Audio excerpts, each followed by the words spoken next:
37.8 is my first multi after the patch that increased damage to 100% for those of us over 200 deficit. Round 2 was the main challenge. I beat everything except round 2 before the patch and after the patch. Round 1 also is a bit challenging. This ainz orthos comp. The artifact on orthos here may help reduce RNG a bit. Some people use barricade, but since he instantly dies, I don't think that really has any use.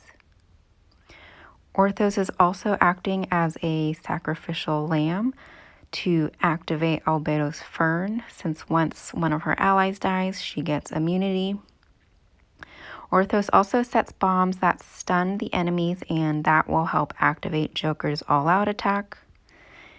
And essentially you want Joker and Ezio to survive.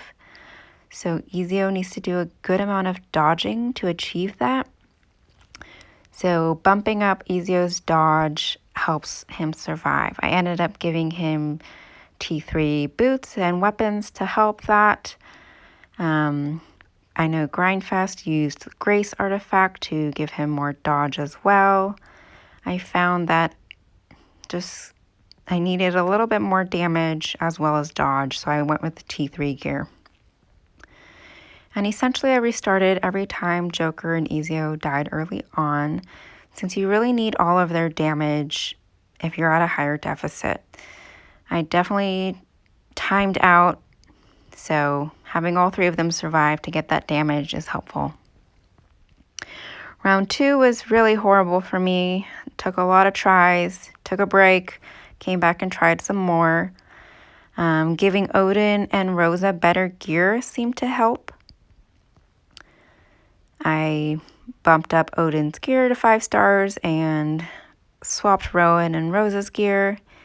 Essentially, you need Mehira to take Rowan's pot and ult and charm.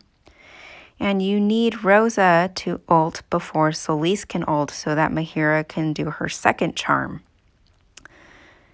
You can see here that Mehira's charm actually catches Solis mid-ult, so she doesn't get it off. And then Oden ports everyone into a clump to start the charm CC cycle. The main failure mode is really just Solis getting energy and ulting before Mehira and Rosa can do that second charm cycle. And so as long as Rosa can ult fast enough, or Mehira can ult fast enough to catch her before that first ult, then you should win. So of course, giving Rosa T3 boost to make her faster, or if your Mehira is plus 30 to help get more energy faster, those can probably both reduce RNG on this stage. Also, Odin's survival can also reduce RNG, so giving him good gear, or if you have a built Odin, that should help as well.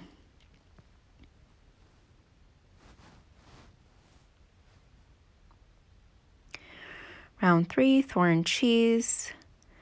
Before the patch, I actually had a frontline Thoran comp, but after the patch, he takes too much damage, so I had to move him to the back. This purple armor actually gives him more accuracy, so instead of having him naked, you can give him that. I put Eye on Rain. You can also use Call on Rain. It's pretty low RNG. There's just a bit of RNG since Tasi teleports everywhere, and you just have to catch her.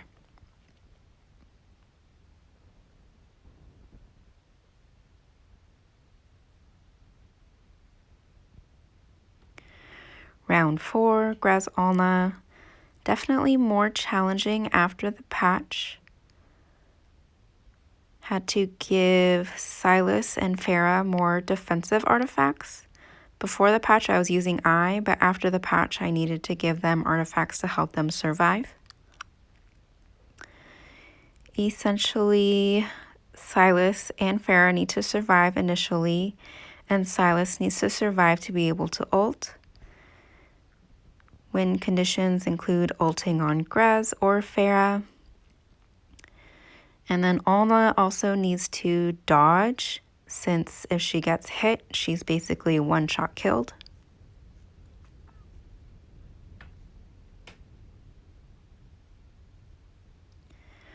Round 5, 5-pull Lucretia, pretty easy.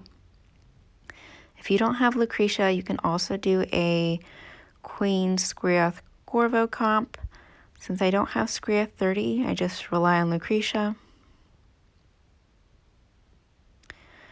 Lucretia can get hung up on Arthur sometimes, but just retry until she can get those crits she needs to kill him. And that's the end of 37-8. So definitely doable, 200 plus deficit after the patch, although a bit more challenging.